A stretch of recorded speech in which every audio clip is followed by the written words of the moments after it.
তালের সিজনে তালের পিঠা বানাবো না, এটা কি কখনো হয় বলেন? আর তার মধ্যে যদি হয় কাঁচা তাল, তাহলে তো কোনো কথাই নাই। আমাদের ঘরে কিন্তু কম বেশি ছোট বড় সবাই তাল পছন্দ করে।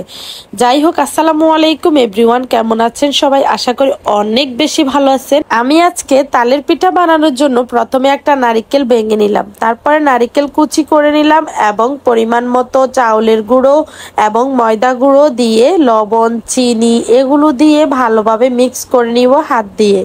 আর হ্যাঁ, আমি কিন্তু এখানে বাদাম কুচিও দিব। আর তারপরে আমি তালটা দিয়ে দিব, তাল দিয়ে এগুলাকে মেখে নেব। দেখেন, তালের পিঠাতে যদি নারিকেল এবং বাদামের পরিমাণ বেশি হয় তাহলে কিন্তু খেতে অনেক বেশি টেস্ট লাগে। তো একসাথে তালটা না দিয়ে আস্তে আস্তে অল্প পরিমাণে তাল দিয়ে হাত দিয়ে মেখে নেবেন। আর আমার তালের কালারটা দেখেন কতটা সুন্দর একটা কালার হয়েছে, দেখলেই মন চায় খেতে। তো এভাবে আমি হাত দিয়ে সবগুলো আঠা মেখে নিব। আর আমার হাতে দেখতেই পাচ্ছেন ব্যান্ডেজ। আমি কিন্তু তালের পিঠা তৈরি করতে গিয়ে যখন নারিকেল ভাঙবো তখনই আমার হাতটা কেটে ফেলছি। তো আমি কিন্তু পিঠার মধ্যে কোরানো নারিকেলের পাশাপাশি কুচি করা নারিকেলও দিয়ে দিব, যাতে পিঠার স্বাদটা দ্বিগুণ বেড়ে যায়।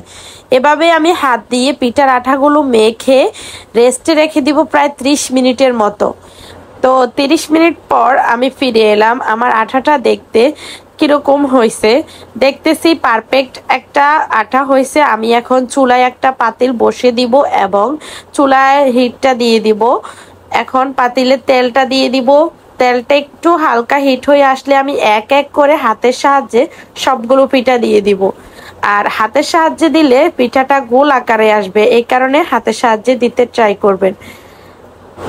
এভাবেই আমি হাতের সাহায্যে গোল গোল করে সব পিঠা দিয়ে দিব।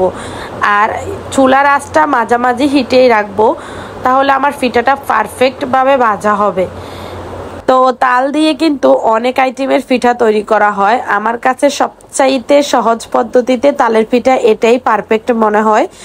আর যাই হোক, আপনাদের কাছে কেমন মনে হলো কমেন্টে অবশ্যই জানাবেন। আর আমার ভিডিওগুলো যদি ভালো লাগে অবশ্যই লাইক কমেন্ট শেয়ার করে দিবেন এবং চ্যানেলটাকে সাবস্ক্রাইব করে পাশেই থাকবেন। এভাবে আমি সবগুলো পিঠা ভেজে নিব। আর পিঠাটা ব্রাউন কালার হয়ে আসলে আমি উঠাই নিব।